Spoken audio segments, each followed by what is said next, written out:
I've always believed in building something for myself, and that is exactly what I did when I started my catering business.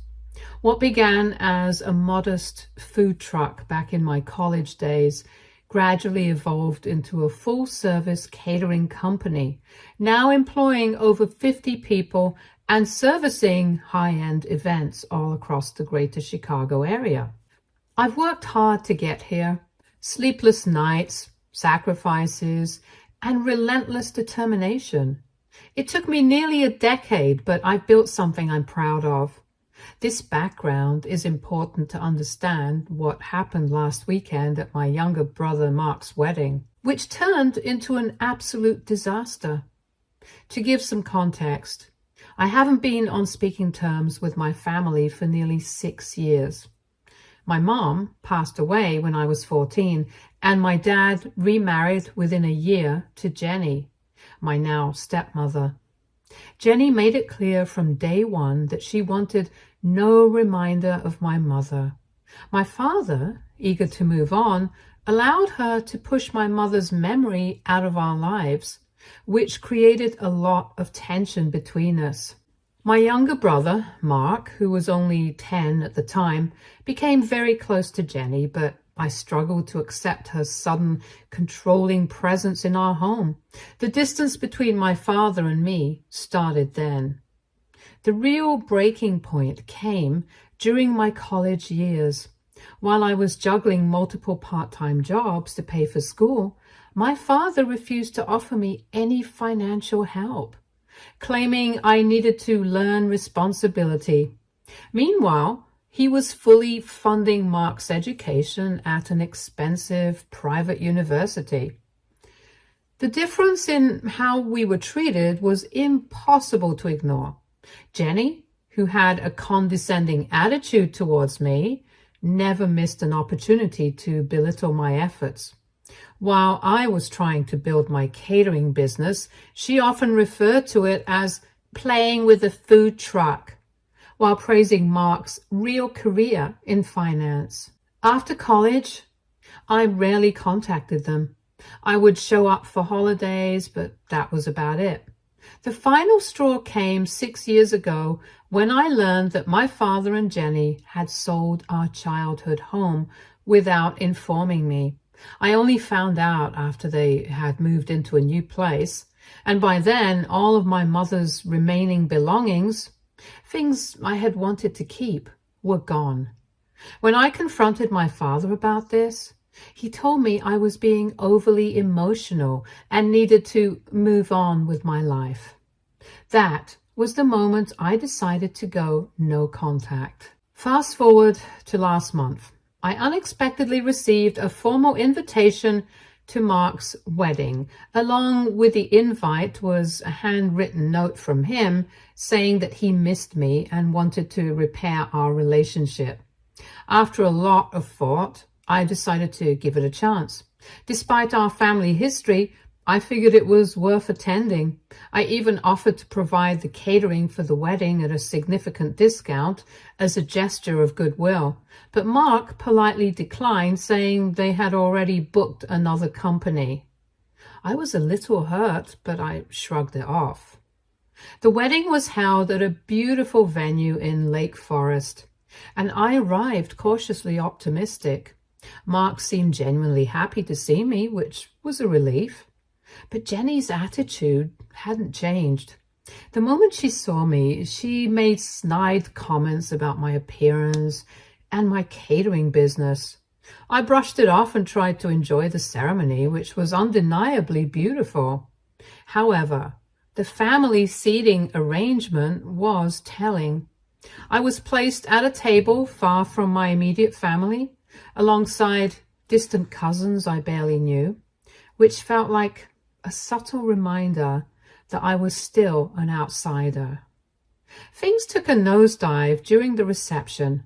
My father, clearly drunk, approached my table and started berating me out of nowhere. He accused me of showing up uninvited despite the formal invitation I had in my pocket, and loudly claimed I was an embarrassment to the family. He said my presence was ruining Mark's big day. And before I could even respond, Jenny chimed in, asking with thinly veiled sarcasm how much I was earning playing restaurant owner these days. She even commented on my suit, implying I couldn't afford something as nice as what I was wearing. The sheer audacity of it was unbelievable. Instead of saying anything or reacting at all, I decided to leave quietly. I knew there was no point in engaging with them, especially with my father being drunk and Jenny clearly enjoying the opportunity to take jabs at me. I was walking towards my car when something caught my eye. The catering staff setting up for the main course. I recognized several of them immediately. These were people who worked for me. That's when it hit me.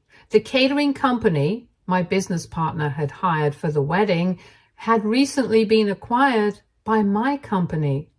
The former owner had stayed on as a manager, so I hadn't been directly involved in the planning. But legally, the company and this event were now under my control.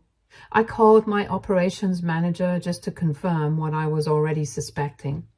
Sure enough, this was our event. I thought back to what my father had said, how I was an embarrassment, how I was ruining the wedding just by being there. And that's when I made a decision. If my presence was so offensive to them, then surely they wouldn't want my company catering their event either. I instructed my staff to pack everything up and leave immediately. Within 15 minutes, 25 of my employees had loaded all the food, equipment, and supplies back into our trucks and were on their way out. Chaos erupted shortly after, with 300 guests left without their main course or dessert. People started to realize something was seriously wrong. My father tried to intervene, but there was nothing he could do. The contract they signed with the previous owner of the catering company included a clause that allowed us to terminate service if there was any hostile or discriminatory behavior towards our staff or ownership. And that's exactly what had happened. I left my business card with the venue manager and told her to have my father contact my lawyer if there were any disputes over payment. The fallout was immediate.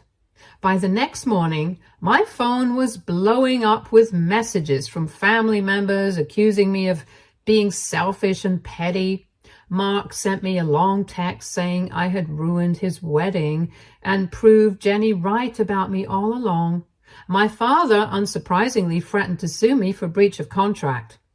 I forwarded all of their communications to my lawyer and blocked their numbers. A couple of hours later, I started hearing from some guests who had attended the wedding. Surprisingly, several of them were on my side. They had witnessed the way my father and Jenny had treated me and said they were appalled by their behavior. One of Mark's friends, who had seen my catering company's work before, even reached out to apologize for how things had played out and said he was impressed with how quickly and professionally my team handled the situation. This support was unexpected, but it reminded me that not everyone in the family was blind to what had really happened. As the days passed, I found out that Mark's wedding had made the rounds in social circles, particularly how it ended. Apparently, word had spread among Mark's colleagues and friends about the drama that unfolded, and it wasn't long before Jenny's carefully curated image started to crack. Some mutual acquaintances even mentioned that Jenny had tried to downplay the whole incident, blaming me entirely for ruining the reception. However, the truth was already out, and no one was buying her version of events. The damage had been done. I've been thinking about everything that's happened, and honestly, I don't feel guilty. I didn't crash their wedding or make a scene. I was invited and treated with utter disrespect. They chose to humiliate me, and I exercised my legal right to terminate a service. It was nothing personal, just business. They didn't want me there, so they didn't get my service either. Simple as that. Still, I can't shake the feeling that I've somehow been drawn into a family drama that I had long hoped to leave behind. Now I'm left wondering if I handled it the right way. Was it too much? Or did they deserve the outcome they got for treating me the way they did? Either way, the situation has been weighing on me, so I'm turning to Reddit for some perspective. AITA here, or was I justified in my actions? Update 1. Thank you all for the overwhelming support. Honestly, I didn't expect this story to blow up the way it has, but I'm grateful for the outpouring of kind words and thoughtful responses. The amount of comments and messages I've received has been staggering, and while I've tried to respond to as many as possible, it's been overwhelming. I truly appreciate everyone's feedback, and many of your perspectives have given me new angles to consider in this whole ordeal. A lot of people have asked about the legal side of things and whether or not my father and Jenny are really planning to take action against me. The short answer, yes, they threatened to sue, just as I suspected. Here's what has happened since my original post. Right after the wedding fiasco, I contacted my lawyer to get ahead of any potential legal trouble. We went over the contract between my catering company and the previous owner of the business, which was signed by either Mark or his wedding planner. The good news is that the contract is rock solid. It contains a clause that allows us to terminate services in cases where there's any hostile or discriminatory behavior directed at our staff or ownership. That clause was specifically added for situations like this, where things could get out of hand. To make sure we were fully prepared, I reached out to the venue manager, who confirmed that their security cameras had captured everything. The footage clearly shows my father approaching me, and while the audio wasn't perfect, it picked up enough to verify that he was berating me. Jenny's snide remarks were also caught on camera, making it clear that their behavior was hostile enough to justify the decision to stop catering the event. With this evidence in hand, I felt confident that my legal standing was solid. A few days after the wedding, my lawyer sent a formal letter to my father's attorney, explaining the situation. We laid out the details, emphasizing that the contract allowed us to terminate services due to their hostile behavior. We even mentioned the video evidence and made it clear that we were more than willing to provide it if necessary. At first, I thought that would be the end of it, but of course, I underestimated how stubborn and vengeful Jenny could be.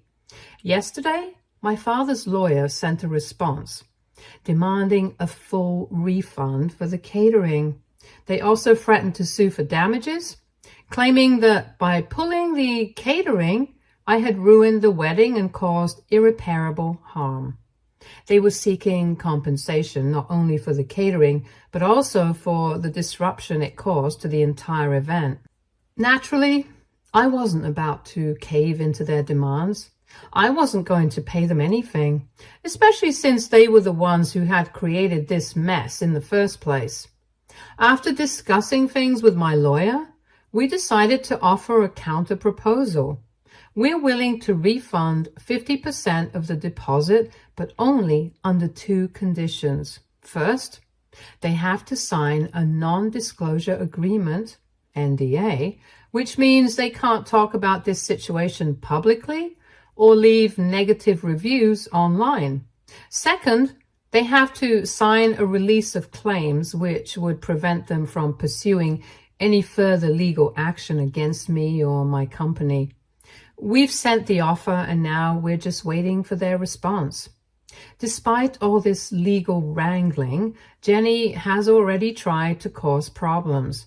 The venue manager called me a few days ago to let me know that Jenny had been attempting to post negative reviews about my catering company online. In her reviews, she claimed that we had sabotaged the wedding and blown things out of proportion to make the family look bad.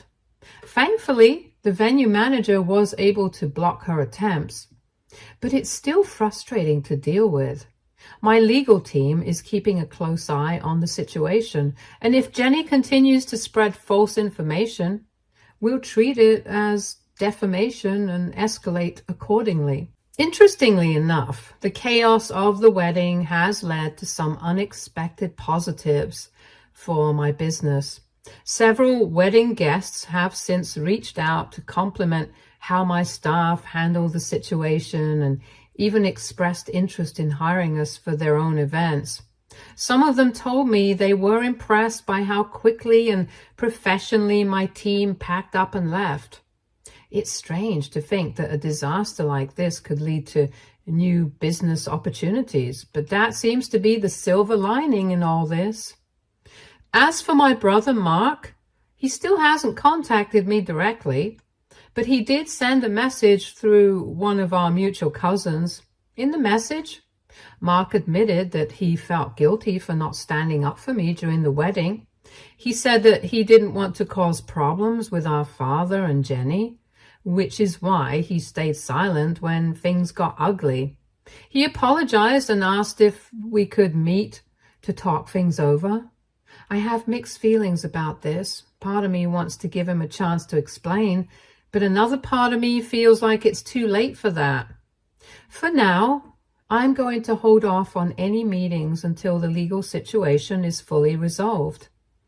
On a personal level, I've been reflecting a lot on everything that's happened. In some ways, I feel vindicated for standing up for myself. My family had treated me like an outsider for years, and I finally drew a line in the sand. Legally and professionally, I know I made the right decisions. But emotionally, this whole situation has been draining. It's hard not to feel a sense of loss, even though I've been estranged from my father and Jenny for years. Mark's wedding was supposed to be a celebration, and instead, it's become a legal battle and a source of family drama that I never wanted. The weight of it all is starting to sink in. I'm left wondering what the long-term consequences will be for my relationships with the rest of my family. Will things ever get back to normal? Can I ever repair my relationship with Mark, or is the damage too deep?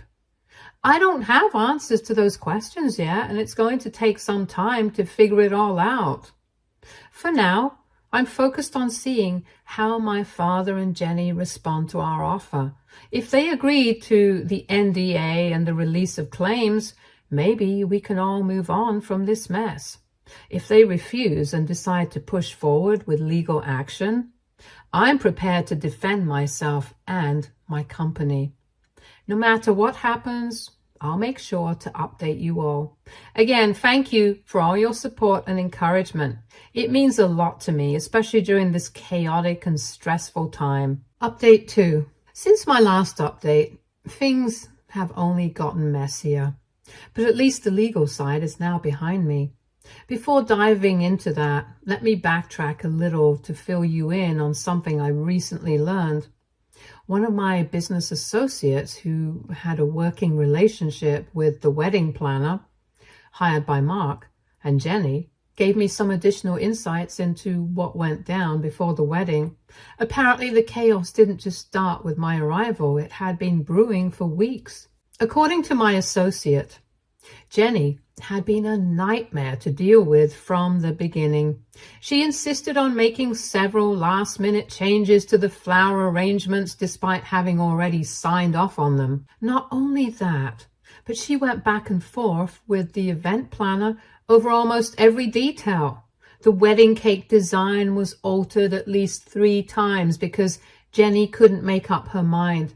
And she even demanded a complete overhaul of the seating arrangement just days before the event. The event planner had to rearrange seating for over 300 guests more than once, which isn't just inconvenient, it's costly. On top of that, there was some serious tensions between Jenny and the venue staff.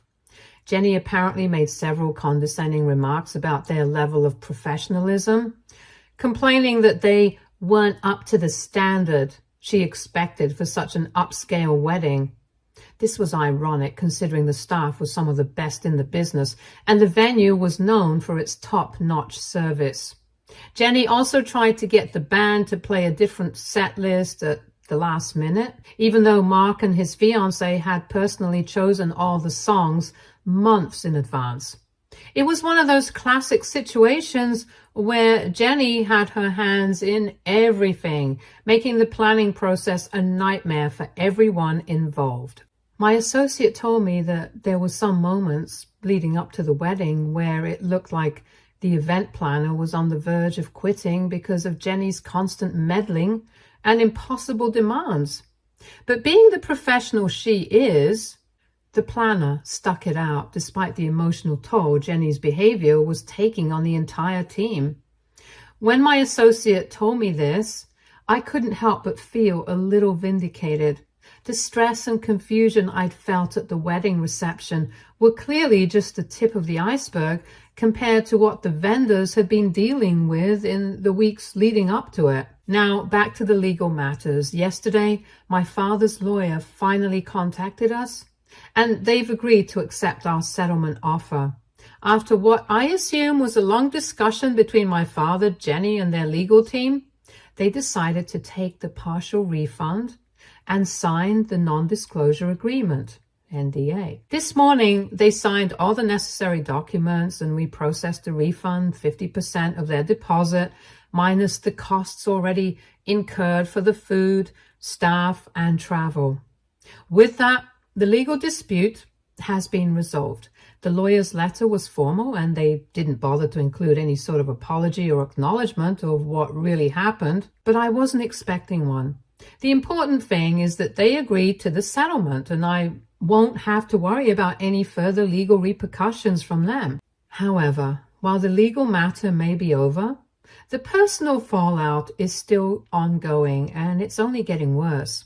One of the more disturbing developments is that Jenny has been actively trying to undermine my business since the wedding. She's been calling several of my employees, trying to fish for information about how my company operates. Thankfully, my staff are loyal and know better than to engage with her, especially considering the circumstances. We've instructed all employees to direct any and all communications from my family straight to our legal department. But it doesn't stop there. Jenny has also been reaching out to some of my business partners on LinkedIn, spreading false claims about my character and accusing me of ruining her son's wedding on purpose. It's one thing to be angry, but it's another to try to sabotage someone's livelihood. Jenny crossed a major line with these attempts to tarnish my reputation. As soon as we became aware of what she was doing, our lawyer sent her a cease and desist letter.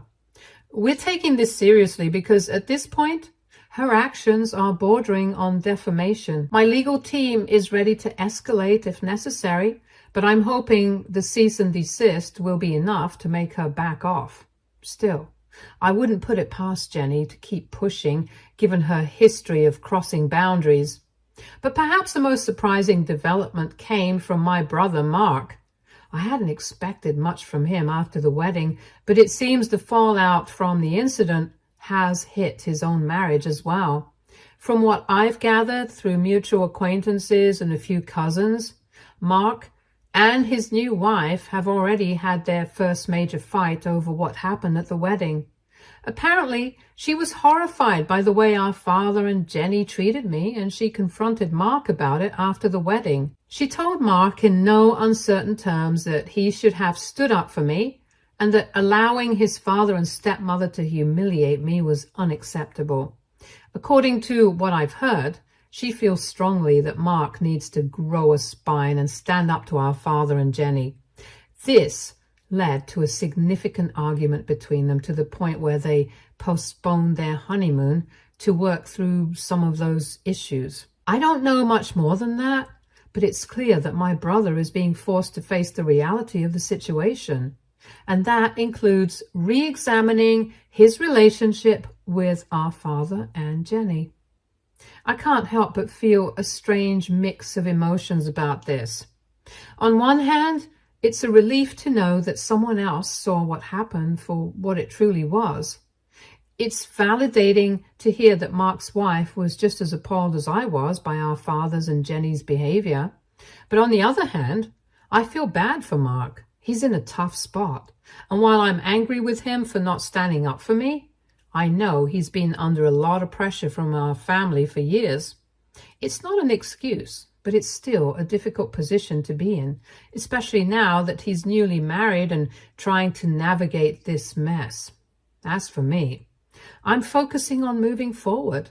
With the legal matters behind me and Jenny's attempts to sabotage my business being handled by my legal team, I'm starting to feel a sense of closure. I'm not sure what the future holds for my relationship with Mark or the rest of the family, but I'm taking things one day at a time. For now, I am just grateful for the support I've received from my staff, my business partners, and even some family members who've reached out in private to offer their encouragement. I'll keep you posted if anything else happens, but for now, I'm hopeful that this chapter is coming to a close. Thanks again for all the support. Update 3. Hi everyone. I hope you're all doing well. I want to start by expressing my gratitude for all the support, comments, and messages I've received since I first shared my story. The past week has been truly transformative, and I want to share how things have evolved and the unexpected turns my life has taken since my last update. Yesterday, I met with Mark for coffee. It was a kind of emotional meetup that I wasn't entirely sure I was ready for, but I felt it was necessary. The conversation was a long time coming, and I think we both knew it. Mark broke down and apologized for years of enabling Jenny's behavior and our father's favoritism. He was visibly shaken, and I could see how much he was carrying on his shoulders. I always knew Mark loved me, but hearing him admit that he had been complicit in allowing Jenny to dictate our family dynamics was a huge step. Mark revealed that Jenny had been controlling their family dynamics through financial manipulation for years. He disclosed that she convinced our father to put most of their assets in her name, which included partial ownership of Mark's condo. Mark had no idea this was happening, and he felt blindsided. It explained a lot about the tension between them. He was frustrated that he had been living under this facade, believing he had some control over his life, when in reality, Jenny was orchestrating everything.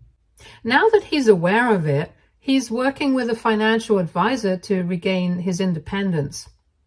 I was proud of him for taking this step. It showed he was ready to make changes in his life. During our coffee meeting, Mark also told me about a breakthrough with his wife. She contacted me privately later that day to share some good news. They are going to couples counseling.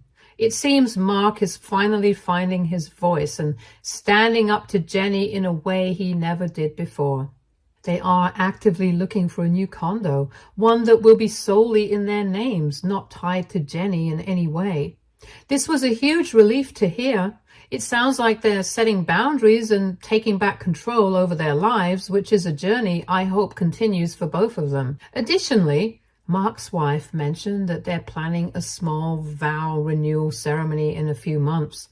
This ceremony will have different in-laws seated at the family table, meaning they're taking active steps to redefine what family looks like for them. Hearing this warmed my heart.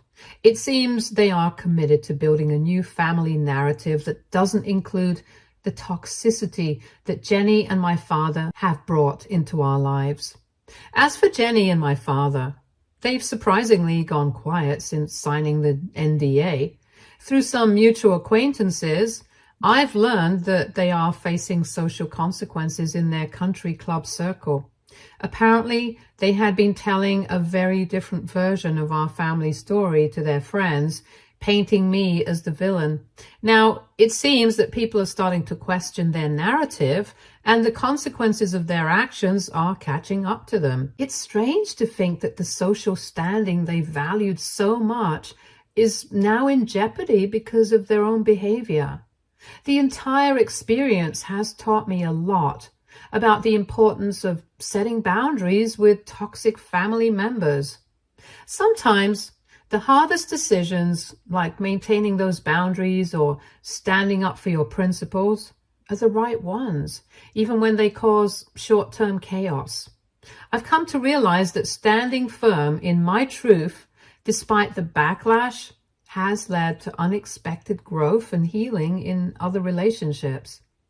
I'm grateful for the community's support. Many of you have reached out to share your own experiences with toxic family dynamics, and it's comforting to know I'm not alone in this. I hope my story can help others facing similar situations. I've realized that life is too short for toxic relationships, but it's never too late for genuine reconciliation with those who are truly sorry. Looking ahead, I plan to maintain my boundaries with Jenny and my father. They've shown me who they truly are, and I have no desire to re-enter that dynamic. However, I'm cautiously optimistic about rebuilding relationships with Mark and other family members who are willing to interact respectfully. I think there's a chance for us to reconnect, especially since Mark is now aware of the need for healthier boundaries. As for my business, things are going better than I could have anticipated. In the wake of the wedding incident, I received several inquiries from potential clients who were impressed with the chaos. Our reputation has actually strengthened in local community, and we're experiencing a surge in bookings as a result.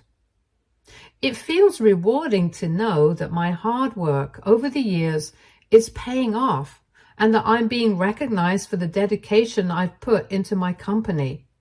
I also took the time to meet with my employees to discuss the incident. I wanted to ensure they felt supported and acknowledged for their professionalism during a challenging event. The feedback from them was heartwarming. Many expressed their appreciation for the strong company culture we've built together, which made me feel proud as a leader. It reinforced my belief in the importance of treating employees well and fostering a positive workplace environment. To those who asked about future family events, I'll continue to maintain my boundaries with Jenny and my father, but I'm excited to explore the possibility of reestablishing connections with Mark and other family members ready to interact respectfully. It's a fine line to walk, but I'm hopeful. Life is too short for toxic relationships, and I want to focus on the positive connections that bring joy and support into my life. Thank you all for your unwavering support, awards, and kind messages. They've meant more to me than you know. I might not post updates moving forward, but I wanted to share this final update to let you know how things have changed for the better. I hope you all take care, and remember that it's okay to stand up for yourself, even when it's hard. You never know how it might inspire others to do the same. Stay tuned for more stories from Argo Relationships.